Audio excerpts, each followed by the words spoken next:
নমস্কার সবাইকে। কেমন আছেন সবাই? আশা করি সবাই অনেক ভালো আছেন। আমিও বেশ ভালো আছি। বহুদিন পর কোথাও ঘুরতে যাচ্ছি, তাও আমার প্রিয় সেই পাহাড় আর ঝর্ণাতে। বৃষ্টি ভেজা সকালে যাত্রা করেছি কুমিল্লা টাউন হল থেকে। আমি যাচ্ছি কুমিল্লা ট্রাভেল মানিয়া গ্রুপ থেকে।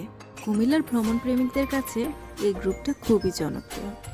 বাইরে বৃষ্টি হচ্ছে আর বৃষ্টি উপভোগ করতে করতে যাচ্ছি সেই প্রিয় জায়গায়। 10টার মতো বাজে তখন। হাইওয়ের পাশে একটা রেস্টুরেন্টে এসে বাস থামলো। এখানে আমরা সবাই সকালে ব্রেকফাস্ট করব। সকালে খাওয়া দাওয়া শেষ করে চারপাশটা ঘুরে দেখছিলাম। বাসে উঠে রওনা দিলাম আবার সেই গন্তব্যে। ও আচ্ছা, বলাই তো হলো না আমি কোথায় যাচ্ছি। আমি আজ যাচ্ছি সীতাকুণ্ড হরিণমারা ঝর্ণাতে।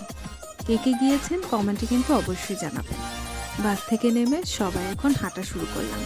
প্রায় অনেকটা রাস্তা হেঁটে তারপর ঝর্ণাতে যেতে হবে। আমরা প্রায় 45 জনের মতো এখানে এসেছি। সবাই গল্প করতে করতে হাঁটছে। সবাই মিলে হাঁটার মজাই কিন্তু আলাদা। প্রায় 10-15 মিনিট হাঁটার পরে একটা রেল রাস্তা পড়ল। সবাই মিলে রেল রাস্তা ধরে আমরা হাঁটছি। অনেক দিন ধরে ভাবছিলাম ঝর্ণা বা পাহাড়ে যাব। আসলে এত ব্যস্ততার মধ্যে দিয়ে সময় কাটছে যে কোথাও ঘুরতে যাব সেই সময়টাই বের করতে পারছিলাম না। তো আজ যেহেতু শুক্রবার, ব্যস্ততাটাও একটু কম ছিল, সেজন্য এই গ্রুপের সাথে রওনা দিলাম ঝর্ণার উদ্দেশ্যে। গ্রামের রাস্তা দিয়ে হাঁটছি, এই মুক্ত হাওয়া, সতেজ পরিবেশ, নিজেকে খুবই প্রাণবন্ত লাগছে। চলে আসলাম পাহাড়ের খুব কাছাকাছি। পাহাড়ে উঠতেই এখানে একটা লেকের মতো আছে। এখানে সবাই ছবি তুলছে আর প্রচুর বাতাস।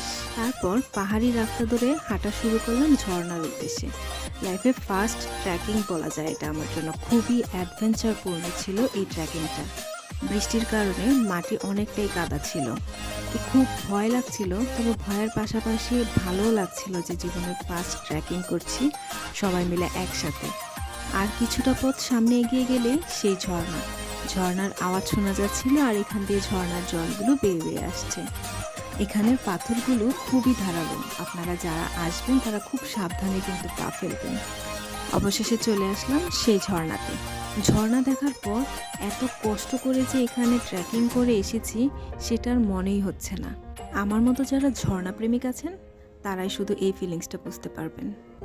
বাঙালি চাঁদে গিয়েও বলবে যে শাড়ি পরে কয়েকটা ছবি তুলি, আর এটা তো শুধু ঝর্ণাই মাত্র। তো আমি কেন ছবি তুলব না শাড়ি পরে? অনেকটা সময় ঝর্ণায় ছিলাম, ছবি তুললাম, ভিডিও করলাম। মনে হচ্ছে প্রকৃতির খুব কাছাকাছি চলে এসেছি। এখন বাড়ি ফেরার পালা।